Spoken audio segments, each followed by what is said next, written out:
You're listening to the Miami Guides podcast.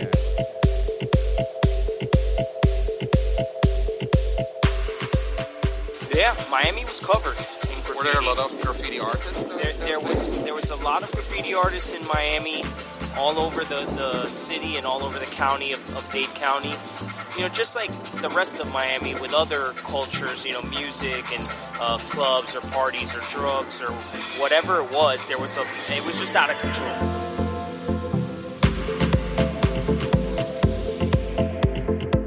Hey Miami, what's up? Welcome to the show, the Miami Guide podcast. We chat with inspiring entrepreneurs, innovators and hustlers who are doing big things right here in Miami. Sharing real stories from people living the Miami lifestyle about topics near and dear to you, to those living here, or who are just curious what it's like to live in the Magic City. Our goal is to capture the Miami vibes and sounds, to let you feel what life is like in the Magic City. And we're excited to be in your ears. Today we're at the Confidant Hotel in Miami Beach, meeting up with a legend, a special guest I'm thrilled to share with you. His name is Adam, and he is 100% Miami artist. He's also known by his graffiti name Atomik, and he's a big name in the Miami art scene. Well, this graffiti legend has been painting the city for quite some time. And while growing up in the emerging Miami graffiti scenes of the 80s, Atomik has witnessed for himself at a young age and what would later become his passion, his profession. Atomik is famous for his iconic orange character, which emerged as a response to the demolition of the Miami Orange Bowl. Well, while painting for almost 20 years, Atomik's playful characters and hand styles have become much a symbol of Miami, as are the palm trees or neon lights. I'm really thrilled to have Atomik on the podcast because he grew up in Miami and his famous orange character has been placed all over the world, bringing a piece of Miami to places such as Peru, Colombia, Brazil, Argentina, Mexico, Germany, Italy. Even in Johannesburg, I saw his artwork on the walls. Well, he is here to share his story and how he got started in graffiti art and building his brand, and now has his own studio right here in Wynwood. We talked about the early days of graffiti art and when he just started out, and what he remembers was Miami was covered in art and played a big part in the graffiti culture with many artists. I asked him who inspired him to get started and where his name Atomik comes from. Well, we also talked about his future plans and how he plans to expand his creativity in other forms of art.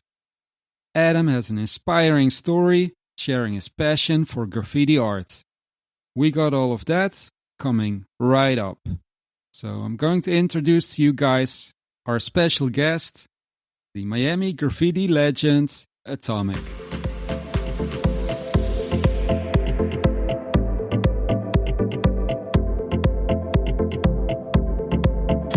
Well, welcome to the show, Adam. So I'm really interested in hearing more about you. Yeah. And more about your story. How did you get started? I got started in life in Miami in 1981. I was born in 1981, and my parents are from Puerto Rico and from New York City. All right. So a lot of people, just like my parents, moved from New York City to Miami in the early 80s or the late 70s, and that was when graffiti was in its prime. Right.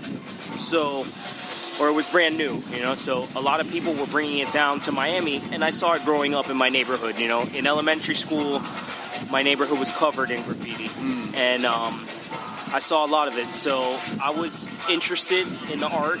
Right. I was talented in drawing already, and I also like to be out in the streets and climbing on stuff and running around all the time, so it kind of merged together to get me interested in that specific style of art and keep me interested, because I don't stay on one thing too long, you know. Right. I'm always bouncing around, but the kind of like bouncing around of the art form of graffiti kept me involved in the arts. All right. So you really grew up in the middle of when graffiti was really hot and... Yeah, sort of. I mean, I grew up in the suburbs, so it wasn't like inner city. It wasn't the same as like other major cities, New York or LA, and even Miami in the city had a very big scene. But it reached out to where I was at in the suburbs, so I saw it. I saw a lot of it, and I was able to get involved and learn how to do it. Wow. So. Yeah.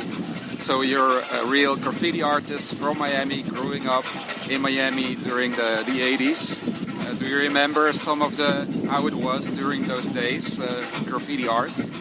Yeah, Miami was covered in graffiti. Were there a lot of graffiti artists? There was a lot of graffiti artists in Miami, all over the city and all over the county of Dade County, and it wasn't until the 90s, I would say until like the mid-90s, until the city started painting over everything. Because for a while, just like the rest of Miami with other cultures, music and clubs or parties or drugs or whatever it was, it was just out of control. Right. And it started to calm down in the 90s. So, that's how I was able to be introduced to it. And of course, there was some publications, some books and some documentaries that I was able to see. All right. Yeah. Was there somebody that inspired you to start graffiti art? Yeah, well, one of my friends that lived on my street. Right.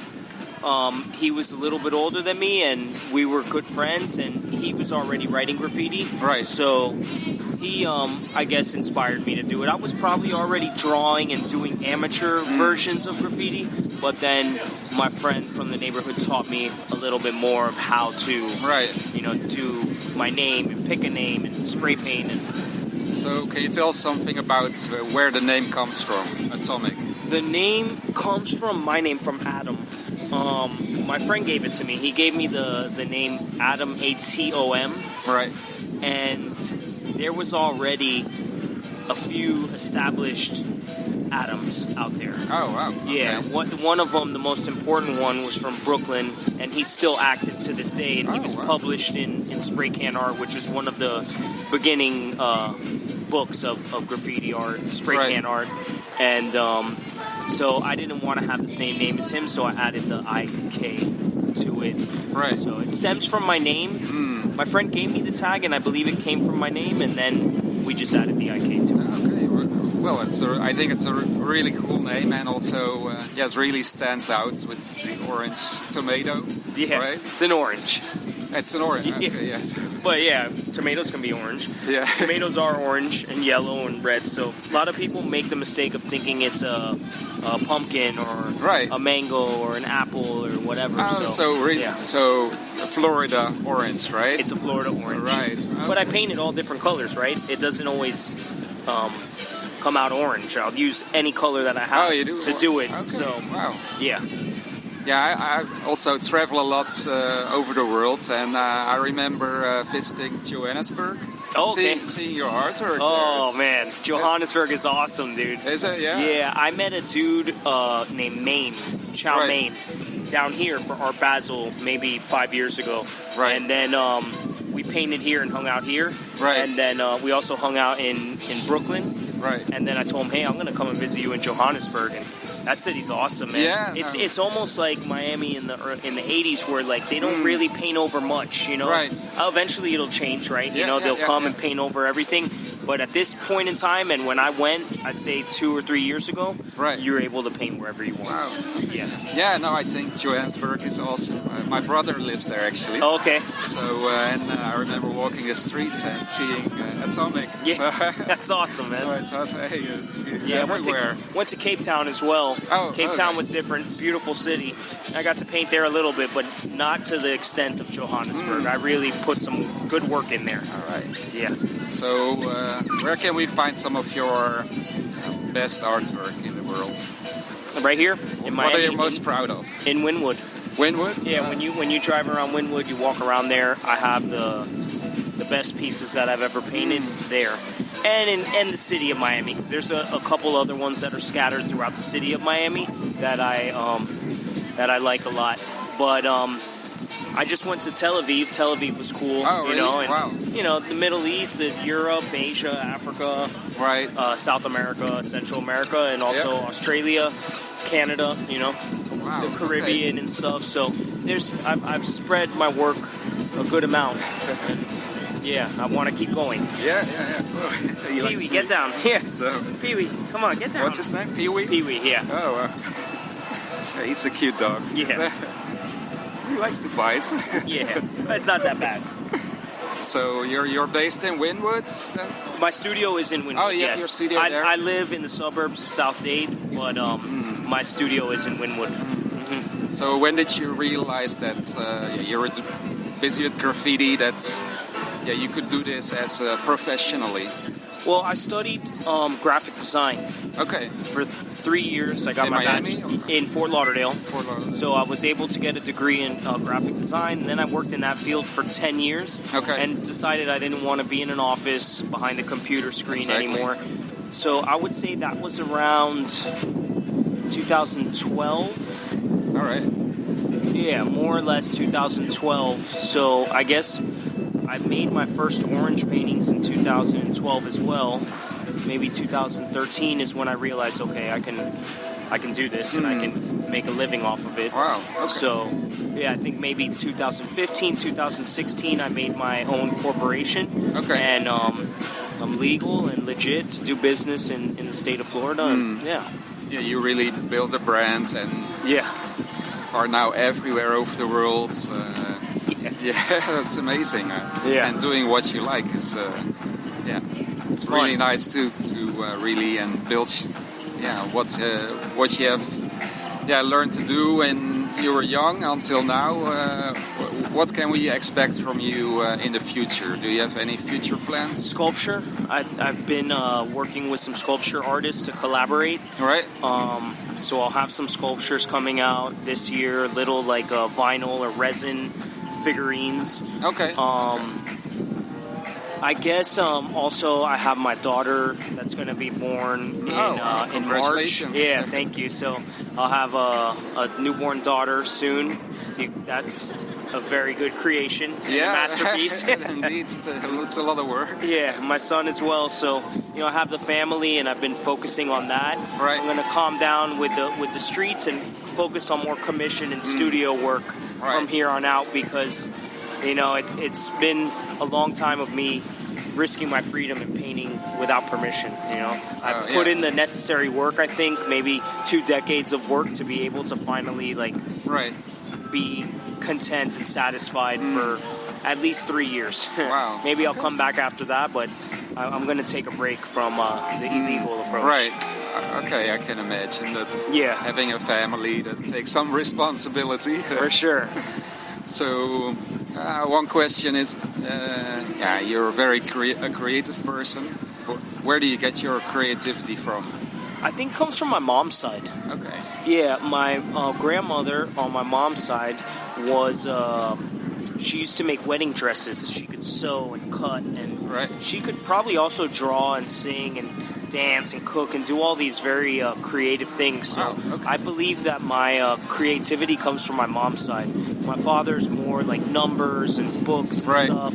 But I think it comes from my mom's side of the family. Wow. Okay. Yeah. So, and then also from traveling, right? Right. I mean, if I stayed in Miami, I think I would get bored and tired of... Miami is also very creative.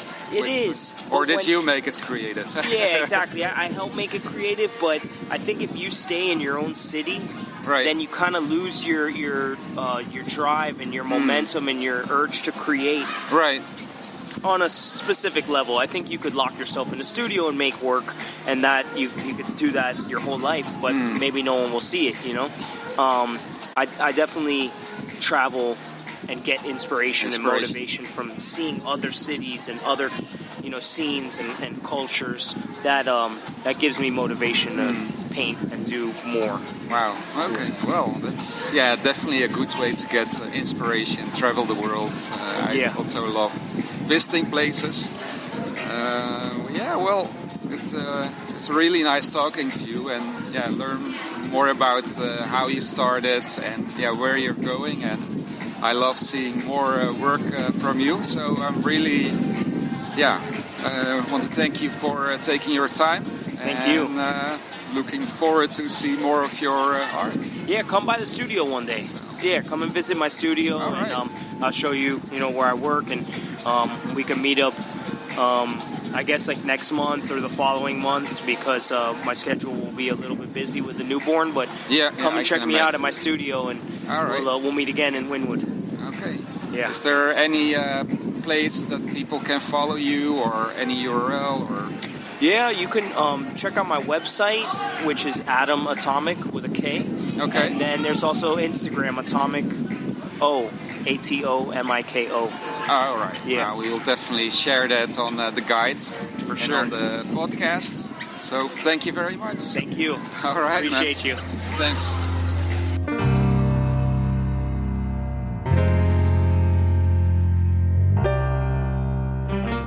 So guys, I hope you enjoyed this episode of the podcast with Atomik. And you can find more information about Atomik in the show notes, his website, Instagram account, and so on. So if you haven't subscribed yet to our show, please take out your phone right now and subscribe to the Miami Guide podcast so that you don't have to miss another show. All of our podcasts are also on our website, themiamiguide.com. I would appreciate if you leave us a review on iTunes. And we will have more episodes coming up, more stories and content that we can't wait to share. Well, we continue to seek on what makes people tick in Miami and to make the invisible visible in our magic city. So stay tuned, we got more inspiring guests coming up.